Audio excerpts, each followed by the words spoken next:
Okay, let's get today's take on this with 2GB host Ben Fordham and Nine Honey's Shelley Horton. It's been over a week since the people in the Northern Rivers have received adequate support. The ADF have only just been deployed. Ben, these communities, they're angry, they're overlooked, they're exhausted. The stress on them is overwhelming. Where is the leadership and the coordination on this? You spoke to the Prime Minister this morning on 2GB. Yeah, David, but let me say, first of all, I don't doubt for a moment that Scott Morrison and Dominic Perrottet have their hearts in the right place when it comes to wanting to help. But sometimes you can just get lost in a maze of bureaucracy and red tape. And I'll give you an example.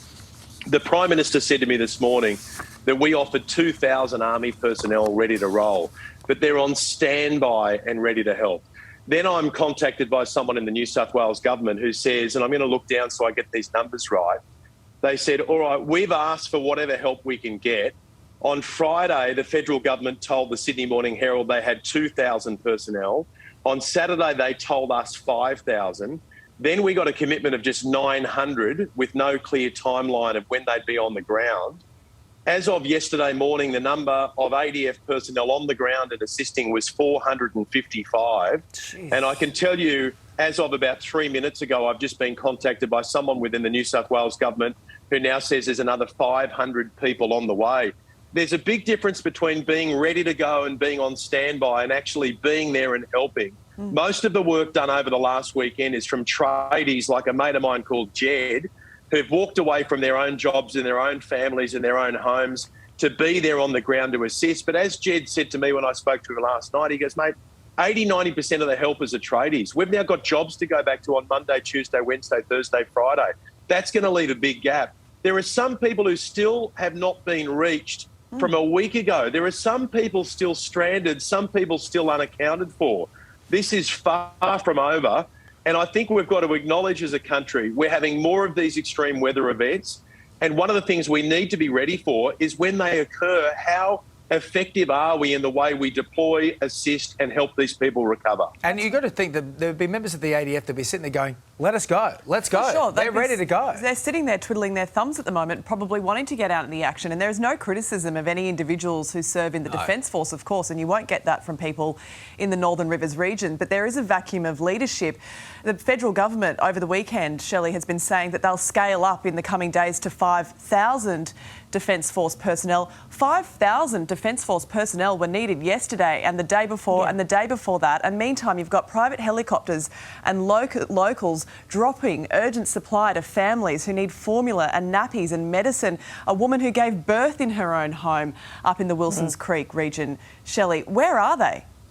Yeah, I think that this is the situation is we need it yesterday. So when you are in a crisis like this where there's no power, there's no food, there's no running water, there's no petrol, this is crisis. So it means act quickly. And if you make some mistakes, so be it. The thing that I do love about this is the incredible sense of community and so many people just going out and lending a hand. And I think that is very much the Aussie way. But you also want to think, as an Australian, that if you are in a flood crisis like this, that the government will be there to back you as well as your neighbour. So you want to make sure that the money's getting to them, that the army is getting there, and it's happening quickly, not in a slow rollout, because the floods didn't come slowly.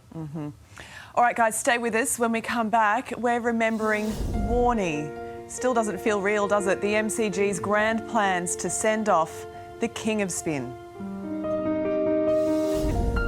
Welcome back. Well, there is no denying the MCG was Shane Warne's spiritual home. And in a tribute to the lovable larrikin, the bronze statue outside the grounds has been adorned with flowers, beer, cigarettes, meat pies, even baked beans to honour the greatest bowler of our time. Yeah, Shelley and Ben are still with us to discuss this. Ben, I mean, our thoughts go out to his family, to his teammates, to his friends out there. I know you knew Warne really well, but it's still, I think as Sylvia said before the break, it just still feels like it's not real. Yeah, my first thought was Brooke and Jackson and Summer, the Warne children, and also Warne's parents and his ex-wife Simone and all of those people who were close mates with him. There's so many great yarns about Warne that have been told, but I love something that Sam Newman said to me on radio this morning, because they were great mates. They were really close mates and golfing buddies. And he said, when you shook hands with Shane Warne, he stared you in the eyes and he looked all the way to the back of your skull just to make sure that you were with him. And he was always punctual. He believed in turning up on time, even though he was a rock star, even though he's had, obituaries coming in from around the world from Elton John and Mick Jagger. He didn't behave like a rock star in his life. He always turned up on time, always thought of people. There was a great comment put out by your dad, DC, Jimmy Barnes, where he said that years and years ago he introduced Warne to his son Jackie, who was a little boy. And he said 3 years later we bumped into him again and he remembered Jackie's name. I mean, there's not many people of the calibre of Shane Warne who care about the little things as much as Warne did. And look, it blew all of us away. I think the MCG farewell is just going to be amazing. I think the only other thing I can compare this to is when we lost Steve Irwin, very young, energetic, charismatic, gone way too soon. We're going to miss Warne. Absolutely. So many achievements, but in spite of all that, for me over the weekend, seeing the images and the moments, the interviews with his children, I think say more about him as a man than the rest of it. He was so close to his children, wasn't he, Shelley? And that really, I think, shows the person that he is, or the person that he was, and what he was able to do as a father. Absolutely. I mean, I think the thing about Warne is he's perfectly imperfect, but when it came to his kids, he was pretty much the perfect dad. He was there for them, he guided them, and I think, it's going to be a really hard time for those kids, so I hope everyone's got their arms around them.